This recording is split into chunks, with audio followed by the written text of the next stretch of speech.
राजगढ़ गांव में एक जगह है, काली घाटी, जिसका नाम लेते ही लोग खामोश हो जाते हैं, क्योंकि जो भी वहां गया कभी लौट कर नहीं आया। और उस रात एक डॉक्टर ने वही गलती कर दी।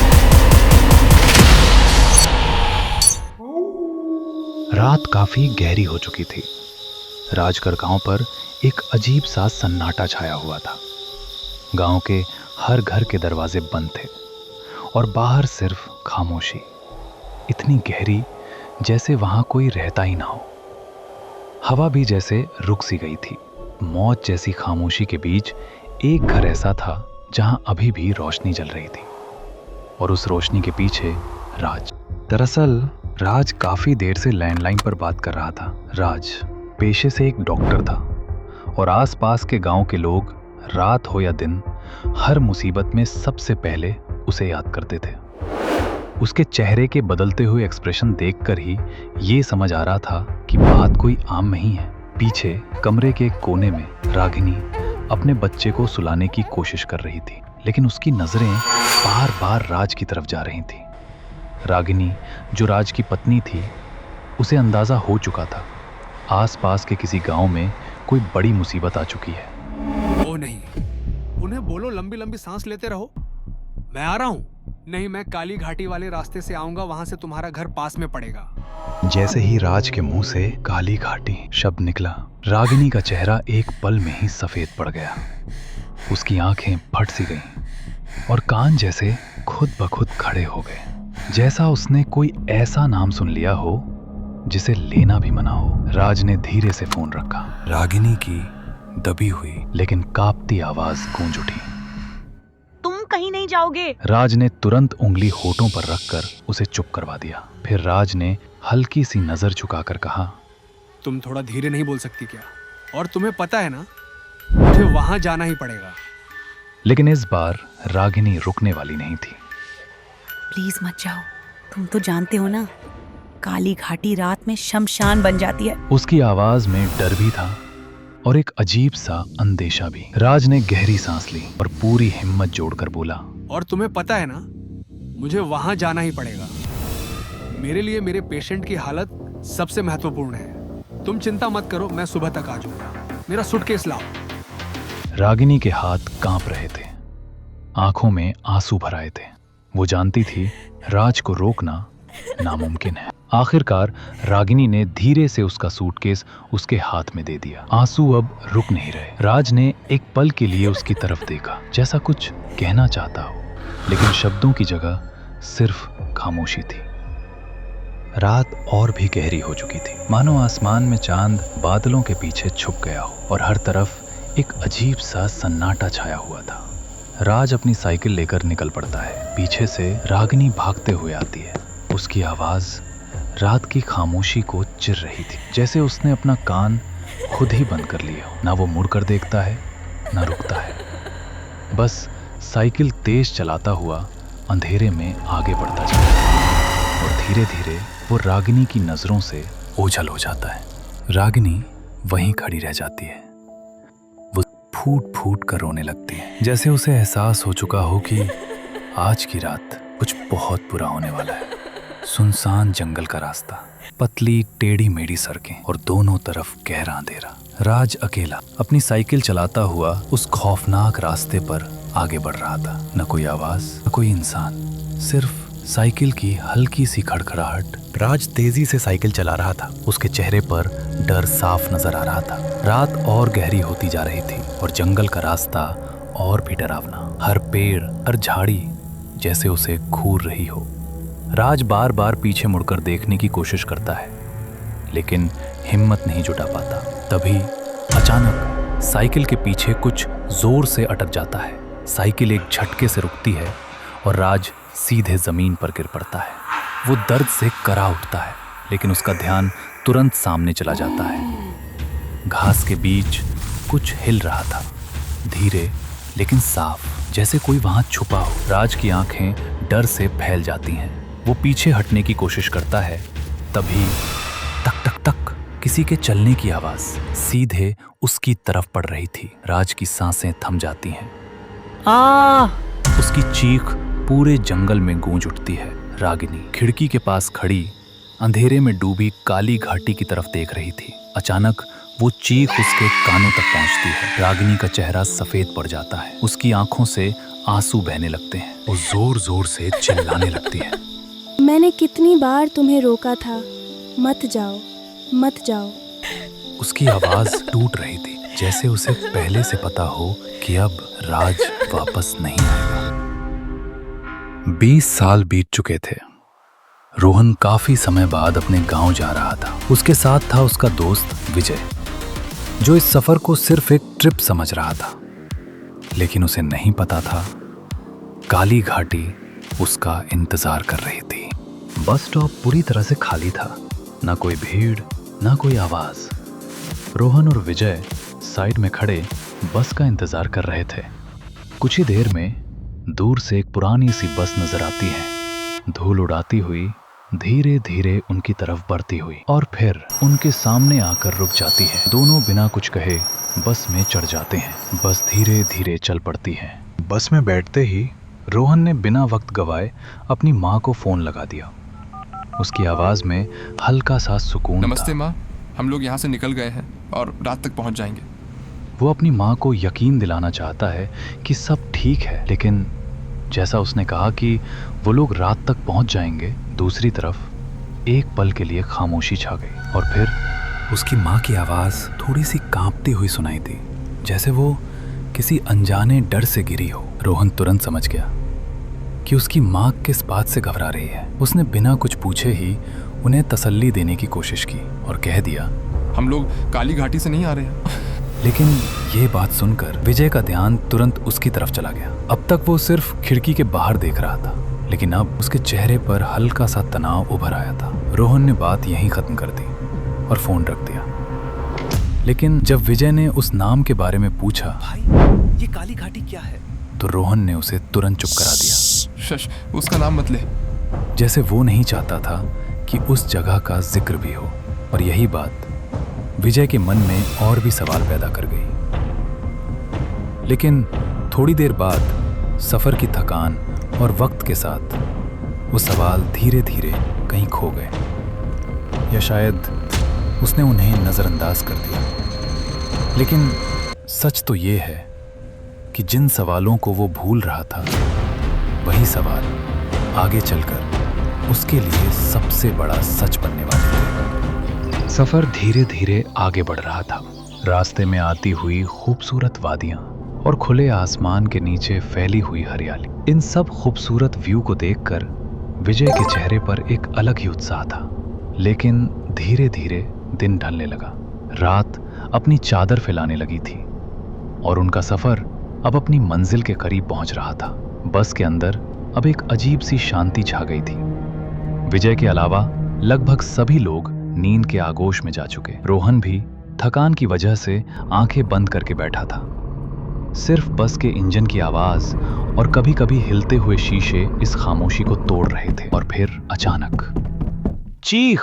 ड्राइवर ने जोर से ब्रेक लगा दिया। बस झटके से रुक जाती है और एक ही पल में सबकी नींद टूट जाती है। लोग घबराकर इधर उधर देखने लगते हैं। रोहन भी तुरंत सीधा हो जाता है, लेकिन कोई कुछ पूछता उसे पहले ही बस का कंडक्टर धीरे धीरे आगे बढ़ता है और एक भारी सी आवाज में बोलता है, सभी ध्यान से सुनो, हम अब काली घाटी के रास्ते से निकल रहे हैं, तो बेहतर होगा कि आप लोग अपनी खिड़कियां छड़ ले या पर्दे भी लगा ले। और उसकी आवाज में एक अजीब सा डर छुपा हुआ था। वो आगे बोलता है, और जो कोई डरावनी कहानियां सुन रहा है, बंद करो, क्योंकि वो आते हैं। ये सुनते ही बस के अंदर का माहौल एक पल में बदल जाता है। हर किसी का चेहरा पीला पड़ जाता है। लेकिन इस खामोशी को तोड़ते हुए विजय की आवाज आती है। कौन आते हैं? उसका सवाल सीधा था, लेकिन उस सवाल में जो डर था वो अभी उससे खुद भी महसूस नहीं हो रहा था। कंडक्टर कुछ बोलने ही वाला होता है कि तभी रोहन बीच में ही बात काट देता है, जैसा वो नहीं चाहता कि विजय को कुछ भी पता चले। कुछ ही पल बाद रोहन का चेहरा अचानक सीरियस हो जाता है। सॉरी काका, ये ना नया आया, इसको पता नहीं था। उसकी आवाज में गुस्सा कम और डर ज्यादा था, और ये बात विजय ने भी महसूस कर ली थी। वो बिना कुछ कहे धीरे से खिड़की बंद कर देता है। बस के अंदर एक एक करके सब लोग अपनी खिड़कियां बंद करने लगते हैं और धीरे धीरे पूरा अंधेरा बस के अंदर ने लगता है। विजय का चेहरा अब पूरी तरह से तनावग्रस्त था। उसके दिमाग में एक के बाद एक सवाल उठ रहे थे, लेकिन उसे पता था कि इन सवालों के जवाब उसे रोहन कभी नहीं देगा और शायद उसे खुद ही सवालों का जवाब ढूंढना पड़ेगा। रोहन के गांव पहुंचते ही एक अजीब सी शांति ने उन्हें घेर लिया। बस एक पुराने से बस स्टॉप पर रुकती है और वो दोनों उस छोटे से बस स्टॉप पर उतर जाते हैं जहां न कोई आवाज थी न कोई हलचल, बस एक सन्नाटा। विजय बस से उतरते ही अभी भी वही सब सोच रहा था। हम कंडक्टर की बातें, से निकल रहे काली हैं। घाटी का नाम क्योंकि और वो रोहन का आते हैं। अचानक उसे चिल्लाना उसके दिमाग में सवालों का जाल सा बन चुका था। तभी रोहन की आवाज उसे वापस होश में लाती है। भाई चले या यही रात बितानी?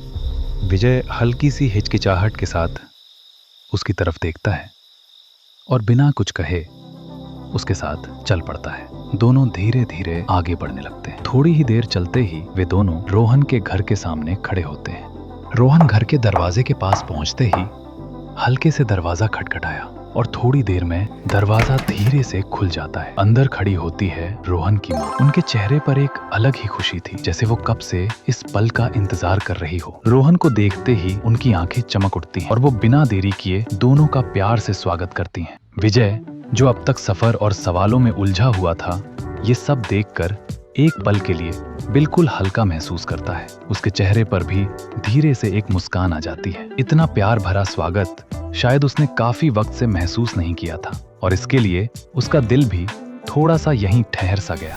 घर के अंदर का माहौल अब बिल्कुल बदल चुका था। रोहन और विजय जमीन पर पालकी मारकर बैठे हुए और रोहन की माँ प्यार से उनको पंखे से हवा कर रही थी, जैसे सालों बाद घर में खुशियां वापस आई हों। उनके सामने ही गरम खाना पहले से सजा हुआ था। घर में एक अजीब सा सुकून था, एक अपनापन जो विजय ने शायद बहुत सालों से महसूस नहीं किया था। विजय चुपचाप बैठा था, तभी उसकी आंखों में हल्की सी नमी उभर आती। रोहन के परिवार को देखकर उसे अपना बचपन याद आ जाता है।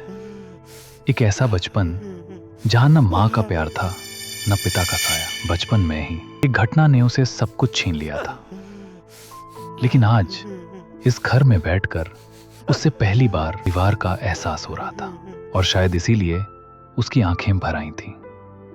रोहन की माँ उसके छुपे हुए आंसू देख लेती हैं।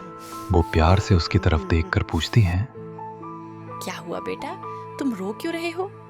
सब ठीक है ना? विजय हल्की सी मुस्कान के साथ अपने आंसू छुपाने की कोशिश करता है, लेकिन फिर वो कहता है आज वो बहुत खुश है, लेकिन खुशी के ही साथ उसे अपने माँ बाप की याद भी आ गई। रोहन की माँ बिना एक पल गवाए उसकी बात का जवाब देती हैं। किसने कहा तुम अनाथ हो? तुम्हारी माँ है, तुम्हारा एक भाई भी है। तुम अनाथ नहीं हो बेटा। घर का माहौल और भी नर्म हो जाता है और धीरे धीरे सब मिलकर खाना खाने लगते हैं। देखने में तो विजय को यहाँ आए अभी कुछ घंटे ही हुए, लेकिन इतनी सी देर में वो रोहन के परिवार में इस तरह घुल मिल गया था जैसे वो हमेशा से इसी घर का हिस्सा हो। उस रात रोहन और विजय दोनों बहुत ही गहरी और सुकून भरी नींद सो गए, जैसी सारी थकान और सारा डर कहीं खो सा गया हो। लेकिन विजय को ये बिल्कुल भी अंदाजा नहीं था कि ये सुकून भरी रात उसकी जिंदगी की आखिरी सुकून वाली रात होने वाली है। सुबह का मंजर रात के मुताबिक अलग था। हल्की सी धूप, ठंडी हवा और हर तरफ फैली हुई शांति। रोहन और विजय घर के बाहर थे। रोहन आराम से खटिए पर लेटा हुआ अपने फोन पर लगा था और विजय वो खटिया पर बैठा कबूतरों को दाने डाल रहा था। उसके चेहरे पर एक अलग ही सुकून था। कबूतरों का झुंड उसके आसपास मंडरा रहा था और विजय उन्हें देखकर हल्का सा मुस्कुराता है, जैसे वो इस पल को पूरी तरह जी रहा हो। विजय कबूतरों को दाने डालते हुए इस सुकून भरे माहौल का आनंद ले रहा था। तभी उसकी नजर सामने पड़ती है। बूढ़ा आदमी धीरे धीरे रास्ते से गुजर रहा था, लेकिन उसकी चाल से ज्यादा उसकी नजर अजीब थी। वो सीधा विजय की तरफ घूरे जा रहा। विजय के चेहरे का सुकून धीरे धीरे गायब होने लगा। उसकी आंखें सिकुड़ जाती हैं। वो गौर से देखने लगता है। कुछ अजीब था। वो रोहन को उठाने लगता है।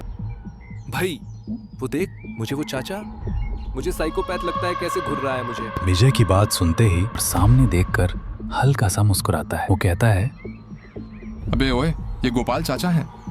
रोहन गोपाल चाचा को आवाज देते हुए कहते हैं, आओ आओ चाचा जी, कैसे हो? रोहन की आवाज सुनते ही वो बूढ़ा आदमी वहीं रुक जाता है और धीरे धीरे उनके पास आकर खटिया के कोने पर बैठ जाता है। अरे रोहन बिटवा, तुम शहर से कब आए? उसके चेहरे पर एक अजीब सी मुस्कान थी। वो रोहन से प्यार से बात करता है। वो रोहन से पूछता है, बड़े दिनों से नहीं देखा तुम्हें। तुम तो बहुत बड़े हो गए हो। हल्की सी हंसी के साथ जवाब देता है, हाँ चाचा जी, मैं ना असल में एक कंपनी में काम करता हूँ जहाँ मुझे छुट्टी ही नहीं मिलती। गोपाल चाचा धीरे से सर हिलाते हैं और फिर एक गहरी सी बात कह देते हैं, हाँ हाँ बेटा, काम करना तो जरूरी है, लेकिन तुम्हें घर पर भी रहना चाहिए। आखिर तुम्हारी माँ भी अब बूढ़ी हो रही है। आखिर तुम्हारे अलावा और कौन है उसका? उनकी बात में सच्ची थी, लेकिन उनकी नजर अब धीरे धीरे विजय की तरफ मुड़ चुकी थी। रोहन फौरन बात संभालता है और विजय का परिचय देता है। चाचा जी, ये है विजय, मेरा बेस्ट फ्रेंड। शहर में हम लोग साथ में ही रहते हैं। गोपाल चाचा एक लंबी सांस लेते हैं। फिर वो विजय से पूछते हैं, हम तो दोस्त जी क्या करते हो शहर में? विजय हल्का सा हिचकिचाते हुए अपने बारे में बताता है कि वो अभी एनिमेशन सीख रहा है और YouTube पर एनिमेटेड कहानियां बनाता है। गोपाल चाचा एक पल के लिए उसकी बात समझ नहीं पड़ती। फिर जब विजय समझाता है कि वो कार्टून बनाता है तो चाचा जोर से हंसते हैं। वो कहते हैं, इतने बड़े होकर भी कार्टून देखते हो? ये सुनकर विजय थोड़ा सा चुप हो जाता है, जैसे उसे महसूस हो कि गोपाल चाचा को एनिमेशन के बारे में समझना बेकार है। वो कुछ बोलता उसे पहले ही रोहन की माँ घर के से आवाज देती है और रोहन फौरन उठकर अंदर चला जाता है। अब विजय और गोपाल चाचा दोनों अकेले बैठे हैं। हल्का सा सन्नाटा और बीच में एक अजीब सी खामोशी। लेकिन तभी उसकी नजर सामने जाती है, एक बुढ़िया जो धीरे धीरे लड़खड़ाती हुई उनकी तरफ आ रही थी। वो गोपाल चाचा की तरफ इशारा करते हुए अचानक बोलने लगती है, वो तुझे मार देगी, हा हा हा हा, तेरा नंबर आ गया है, सब लोग मरेंगे। और वो बस उसे देखता रह जाता है। बुढ़िया जोर जोर से हंसने लगती है और बार बार एक ही बात दोहराती है, वो तुझे बुला रही है, काली पहाड़ी से देख रही है। ये शब्द सीधा विजय के दिमाग में आकर अटक जाते हैं। गोपाल चाचा तुरंत उसे डांट कर भगा देते हैं, जा अपने घर, पागल औरत। लेकिन जाते जाते बुढ़िया एक और बात कह जाती है, मैं तो चली जाऊंगी, लेकिन काली पहाड़ी से देख रही है, वो तेरे खून की प्यासी है, वो तुझे बुला रही है। हाँ, जा उसकी प्यास ये बुझा। शब्द सीधा विजय के दिमाग में आकर अटक जाते हैं। अब उसके लिए ये सिर्फ एक नाम नहीं था, एक पहेली बन चुकी थी। वो तुरंत गोपाल चाचा से पूछता है, आखिर क्या है काली घाटी? मैं जब से इस गांव में आया हूँ तब से बार बार सुन रहा हूँ, और लोग इतने घबराए हुए क्यों हैं? काली पहाड़ी से आखिर क्या है वहां? गोपाल चाचा उसके चेहरे पर डर देखकर बात को हल्का करने की कोशिश करते हैं। शाह, उसे याद नहीं करते और बेहतर है तुम उसे याद न करो। तुम यहाँ छुट्टियां मनाने आए हो, तुम इन चीजों से दूर रहो। इस गांव का एक इतिहास है, उसे तुम्हें दूर रहना चाहिए। तभी रोहन वापस आ जाता है और माहौल को हल्का करने की कोशिश करता है। बस करो गोपाल चाचा, उसे आए एक दिन भी नहीं हुआ है और आप शुरू हो गए।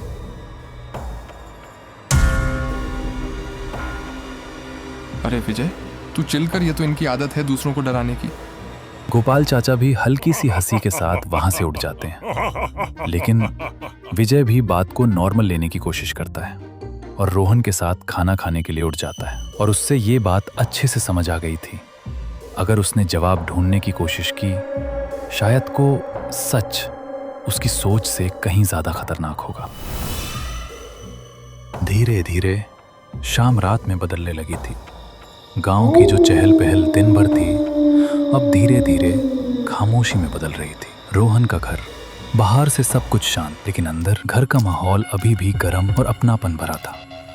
रोहन और विजय जमीन पर बैठकर साथ में खाना खा रहे थे। रोहन की माँ प्यार से उनको पंखे से हवा कर रही थी। विजय इतनी जल्दी परिवार का हिस्सा बन चुका था, जैसा वो हमेशा से यहीं का हो। लेकिन उस रात जो होने वाला था उसका अंदाजा विजय ने सपने में भी नहीं लगाया था। अचानक एक तेज चीख पूरे माहौल को चीर देती है। सब एक पल के लिए जम सा जाते हैं। विजय तुरंत इधर उधर देखने लगता है। उसके चेहरे पर डर साफ नजर आता है। वो कुछ पूछता उसे पहले ही रोहन धीमी आवाज में बोल पड़ता है, ये सब अभी भी होता है? रोहन की माँ जो अभी तक मुस्कुराती हुई बैठी थी एक पल में सीरियस हो जाती है। तुरंत कहती हैं, रोहन बेटा, कितनी बार बोलना पड़ेगा, उस मनहूस जगह का नाम मत लिया कर। अब विजय का डर और बढ़ चुका था। वो गुस्से और कंफ्यूजन में पूछता है कि ये सब क्या हो रहा है और ये आवाज किसकी थी? ये आवाज किसकी है और ये सब क्या हो रहा है इस गांव में? रोहन, तू मुझे बता रहा या नहीं? रोहन का सब्र टूट जाता है। उसकी आंखों में आंसू आ जाते हैं और वो चिल्लाता है, ये वही दरिंदा है?